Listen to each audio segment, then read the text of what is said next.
আলহামদুলিল্লাহ আমরা অ্যালজেব্রার higher math বা উচ্চতর গণিতের এক্সারসাইজ 2 নিয়ে আজকে আলোচনা করব। আজকে হচ্ছে প্রথম লেকচার। তো প্রথমে আমরা এই স্টেমটা দেখে নেই। এখানে function of x Y Z equal to x cube plus y cube plus z cube minus 3xyz আছে। তো এখন এখানে প্রথম কোশ্চেনটা অর্থাৎ ক নাম্বার বা এ নাম্বার কোশ্চেনটা বলছে যে দেখো যে এটা একটা চক্রক্রমিক রাশি বা সাইক্লিক এক্সপ্রেশন। খ নাম্বার বা বি নাম্বারটা দেখিয়েছে যে এটাকে ফ্যাক্টরাইজ বা উৎপাদকে বিশ্লেষণ করে তারপর যদি function of x Y Z equal to 0 হয় এবং X plus Y plus Z not equal to 0 হয় তাহলে দেখাতে বলেছে যে X square plus Y square plus Z square equal to X Y plus Y Z plus Z X. আর 3 নম্বর বা গ নম্বর কোশ্চেনটা হচ্ছে যদি এক্স এর ভ্যালুটা বি প্লাস সি মাইনাস এ, ওয়াই এর ভ্যালুটা সি প্লাস এ মাইনাস বি এবং জেড এর ভ্যালুটা A plus B minus C হয়, then ratio of function of A B C and function of x Y Z equals to 1:4। তার মানে দুইটার অনুপাত ফাংশনের 1:4। তো আসলে দেখে নেই প্রথমে এ নাম্বার কোশ্চেনটা ভেরি সিম্পল। তার চক্রক্রমিক বা সাইক্লিক এক্সপ্রেশনটা কি এটা আমাদেরকে আগে ক্লিয়ার হতে হবে। দেখো ডিফিনেশনটা এমন যে a cyclic expression is an expression with 3 variables. তার মানে ওখানে 3টা ভ্যারিয়েবল থাকে। এখানেও কিন্তু 3টা ভ্যারিয়েবল আছে এক্স ওয়াই জেড এখানে।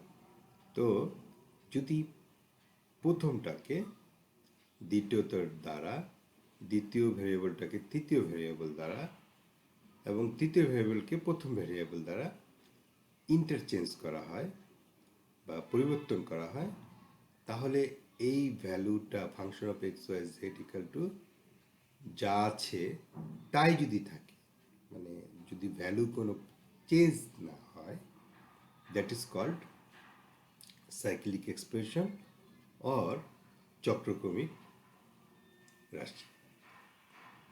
তো লেটস সি যে আমরা এটা কি। দেখো আমরা এখানে প্রথমে চেঞ্জ করি এক্সকে ওয়াই দিয়ে, ওয়াইকে জেড দিয়ে অ্যান্ড জেডকে এক্স দিয়ে। তাহলে এখানে হবে এক্সের জায়গায় হবে ওয়াই,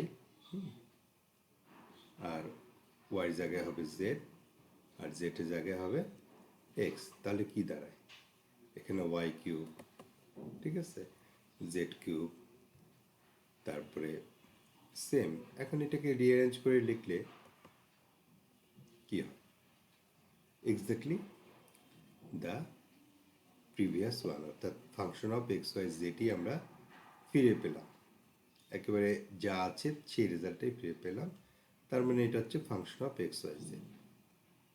তাহলে কি হলো, এটা একটা সাইক্লিক এক্সপ্রেশন বা চক্রক্রমিক রাশি। তো জাস্ট তোমরা লিখে দাও যে দেখানো হলো বা শোড, এরকম একটা কিছু লেখে দাও, শোড। তো আশা করি তোমরা বুঝতে পেরেছ। এরপর আমরা যাই বি নাম্বার কোশ্চিনটায়। তো বি নাম্বার কোশ্চিনটা আমি তো এই ফর্মুলাটা জানি, A cube plus B cube equal to দুইটা ফর্মুলা আছে, এ plus B whole cube minus 3ab into A plus B, আরেকটা হচ্ছে A plus B into A square minus A B plus B square. তো এখন আমাদের বি নাম্বার কোশ্চেনটাকে ফ্যাক্টরাইজ করতে বলছে। তো গিভেন দ্যাট বা দেওয়া আছে, দেওয়া আছে হচ্ছে x cube plus y cube plus z cube. তা আমরা এখন এক্স কিউব আর ওয়াই কিউবকে এই যে এ কিউব প্লাস বি কিউবের ফর্মুলাটা যদি অ্যাপ্লাই করে দিই তাহলে আমরা এটা পাই। এরপর আমরা x cube plus y cube x plus y whole cube আর জেড কিউবকে আমরা একসাথে করে নিয়ে এলাম, আর রিমেনিং টার্মগুলোকে একসাথে নিলাম। এখন এখানে যদি আমরা সেকেন্ড ফর্মুলাটা ইউজ করি, এই সেকেন্ড ফর্মুলাটা, তাহলে কি হবে? এ কিউব প্লাস বি কিউব, অর্থাৎ এখানে এই সম্পূর্ণটা হচ্ছে এ, তাহলে হচ্ছে A plus B into A square minus A B plus B square. আর এখান থেকে যদি 3xy আর 3xy কমন নেই, তাহলে ফার্স্ট টার্মে থাকে এক্স প্লাস ওয়াই, আর সেকেন্ড টার্ম থেকে থাকে শুধু জেড। তো তাহলে আমরা আবার দেখো এখান থেকে x plus Y plus z, এই দুটো টার্ম সেম না? যদি দুটোই কমন নিয়ে নিই, তাহলে এখানে থাকবে এটা, তো এটাকে ভাঙলে আলটিমেটলি কত হয়? A plus B whole square formula a square plus two a B plus B square, এই দুটোকে যে মাল্টিপ্লাই করে দেই হবে হচ্ছে x z y z z square. আর এখান থেকে তো এটা চলে গেল, তাই না? এটা তো কমন নিয়ে এলাম, তাহলে থাকবে শুধু 3xy। তো এখন যদি সাবট্রাক্ট করে দেই বা বিয়োগ করে দিই, 2xy থেকে xy বাদ দিলে কত হবে? শুধু xy, এবং সেটা মাইনাস, যেহেতু 3 is greater than 2। তাহলে আমরা ফাইনালি পেলাম হচ্ছে function of x Y Z equal to x plus Y plus z into x square plus Y square plus Z square minus x z minus y z minus x y. তো এটা আমরা এখন আসলে উৎপাদকে বা factorise করলাম, হ্যাঁ। But আমাদের কিন্তু প্রুভ করতে বলেছে এই প্রুফটা, হ্যাঁ, এই প্রুফটা করতে বলেছে। তো বাট আমাদেরকে দেওয়া আছে কি, যে function of x equal to 0 যদি হয় তাহলে এটা প্রুভ করতে বলেছে। আবার একই সাথে দেওয়া আছে যে x plus Y plus Z not equal to 0। তা আমরা function of x equal to 0 যদি আমরা লেফট হ্যান্ড সাইডটা বসিয়ে দিই, অর্থাৎ function of x equal to যা পেলাম সেটা যদি বসিয়ে দিই, তাহলে এটা আসে। কিন্তু সিন্স যেহেতু এটা 0 না, তাহলে আমরা জানি যে 1 into 5 into 70 into 8 into 0 into 4 কত হবে? ইয়েস, এক্স্যাক্টলি 0 হবে। অর্থাৎ product of 2 or more terms will be 0 if there is a 0। দুই বা ততোধিক সংখ্যার গুণফল শূন্য হবে যদি তার মধ্যে একটা শূন্য থাকে। তো এখানে দেখাচ্ছে যে এটা আর এটার প্রোডাক্ট অর্থাৎ গুণফল রেজাল্টও দিয়ে দিচ্ছে 0 হবে, হ্যাঁ। তো এখন যেহেতু এইটার 0 না, এটা কখনো 0 হতে পারবে না, এটা কোশ্চেনে দেওয়া আছে, অবশ্যই এটা 0। সো আমরা লিখে দিলাম এটা ইকুয়াল টু 0। তারপর তো সহজে প্রুফ চলে আসছে, জাস্ট এগুলোকে লেফট হ্যান্ড সাইডে বা বাম পক্ষে রেখে বা ডান পক্ষে নিয়ে যাও। তো আশা করি তোমরা বুঝতে পেরেছ। এরপর দেখো গ নাম্বার কোশ্চেনটা, হ্যাঁ, বা সি নাম্বার কোশ্চেনটা। এটা বলেছে যদি এটা হয় এক্স ইকাল টু এত, বি ওয়াই ইকাল টু এত, হ্যাঁ, তারপরে জেড ইকাল টু এই ভ্যালুটা হয়, তাহলে এই যে function of A B c আর function of x Y z equal to 1:4 হবে। এখন দেখো আমাদের কিন্তু function of x Y z দেওয়া আছে, function of A B c দেওয়া নাই। তো এটাকে ফাংশন অফ এ বি বা পলিনোমিয়াল অফ এ বি বা বহুপদী অফ এক্স ওয়াই জেড দেওয়া আছে এটা।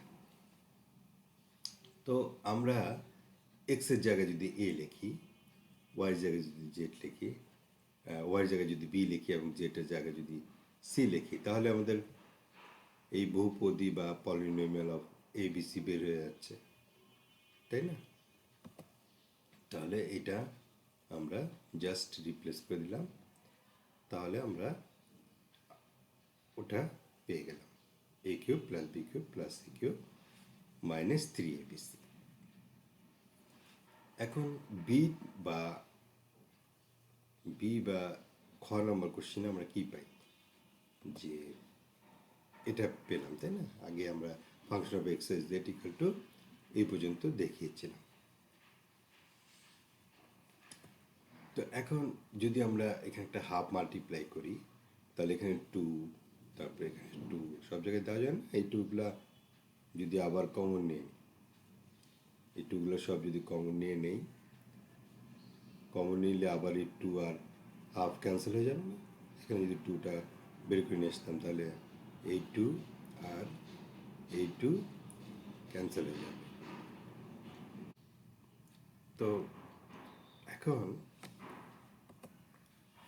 এরপর দেখো যে এই 2 এটাকে রিঅ্যারেঞ্জ করে এখানে এক্স স্কোয়ার প্লাস 2xy, হ্যাঁ, এগুলোকে সাজিয়ে লিখলাম, ওয়াই স্কোয়ার ভেঙে লিখলাম, মানে তাহলে আবার এর সাথে নিলাম y square 2yz z square x square, এগুলোকে রিঅ্যারেঞ্জ করলাম, তাহলে আলটিমেটলি এক্স স্কোয়ার আর এক্স স্কোয়ার 2x স্কোয়ার হয়ে গেল, y square square 2y square হলো, জেড স্কোয়ার 2z স্কোয়ার হলো। অ্যান্ড ফাইনালি দেখো আমরা কি পাই, যে this one equal to x minus y whole square, this one equal to y minus z whole square, আর এটা হচ্ছে z minus x whole square. তাহলে সহজেই আমরা কি করতে পারি, এটা লিখে দিতে পারি। তো এখন দেখো আমাদের যে ভ্যালু দেওয়া আছে, তাই না, x plus Y plus z, এক্সের ভ্যালু দেওয়া আছে বি প্লাস সি মাইনাস এ, ওয়াই ভ্যালু দেওয়া আছে সি প্লাস এ মাইনাস বি, জেডের ভ্যালু দেওয়া আছে এ প্লাস বি মাইনাস সি। তো আমরা যদি ওখানে এখন বসিয়ে দিই, জাস্ট এক্সের ভ্যালুটা বসালাম, তারপরে ওয়াই ভ্যালুটা বসালাম, তারপরে জেড ভ্যালুটা বসালাম, এবং ফাইনালি দেখো যে এখানে কি হয়, এই যে এই এ আর এ প্লাস এ মাইনাস এ 0 হয়ে যায়, তারপরে একটা প্লাস সি আর মাইনাস সি 0 হয়ে যায়,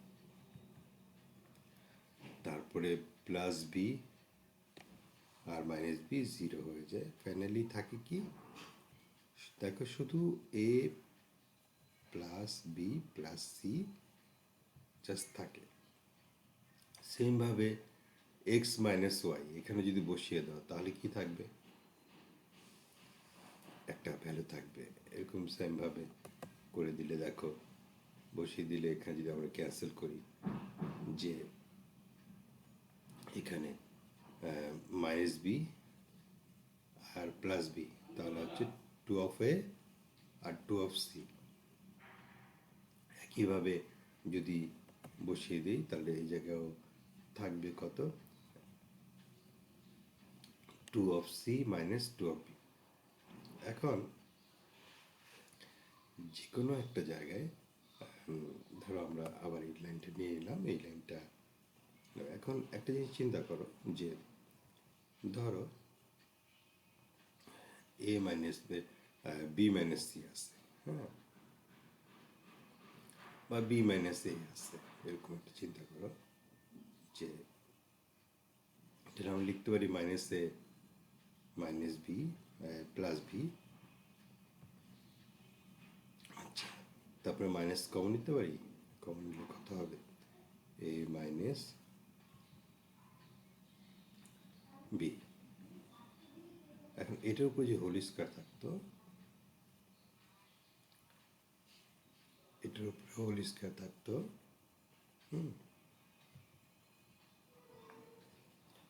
এটার উপরে যদি হোল স্কোয়ার তাহলে হতো অটোমেটিক্যালি এটার উপরে হোল স্কোয়ার। তাহলে ফাইনালি কি হতো? মাইনাস হোল স্কোয়ার মানে প্লাস, তাহলে হতো এ মাইনাস বি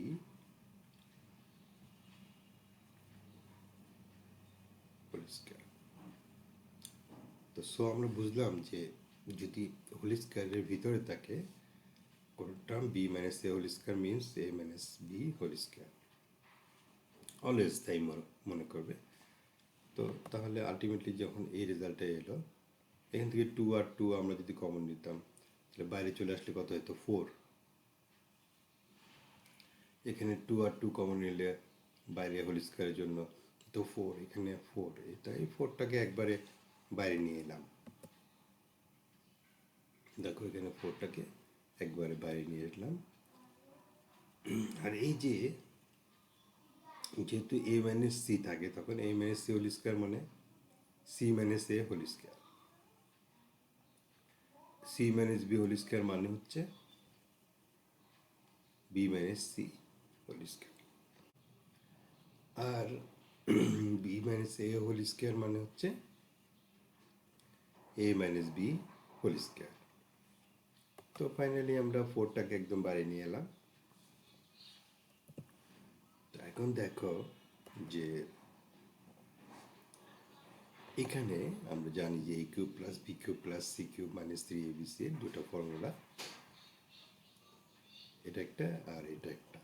তো আমরা সেকেন্ড ফর্মুলাটা পেয়ে গেলাম এখানে, তাই না? Half of a plus b plus c. এখানে একটু অ্যারেঞ্জ করে লিখলেই হতো যে এ মাইনাস বি একই কথা, প্লাসের ক্ষেত্রে কোনো ভ্যারি করে না রেজাল্ট। তো আমরা জাস্ট লিখে দিলাম যে a cube plus B cube plus c cube minus 3abc। এখন আমরা এটা সমাধান কী পেয়েছিলাম? Function of abc or polynomial বা বহুপদী অফ এবিসি, তাই না? এখন আমরা সেই রেজাল্টটা লিখে দিলাম। তার মানে আমরা কী পেলাম? যে function of x Y z equal to 4 of A B c, মানে পলিনোমিয়াল। তাহলে আমরা যদি রেশিওটা ধরি যে ফাংশন অফ এবিসি, তাহলে এখানে এই ভ্যালুটা বসাই দিলেই কত হয়? এটা ক্যান্সেল হয়ে কি থাকে? থাকে 1, নিচে থাকে 4। তাহলে দেয়ারফর আমরা কি লিখতে পারি? ABC equal to 1:4। তো আশা করি তোমরা বুঝতে পেরেছ। সবাই ভালো থাকবে, ইনশাল্লাহ দেখা হবে পরবর্তী লেকচারে। মে আল্লাহ ব্লেস অল অফ আস।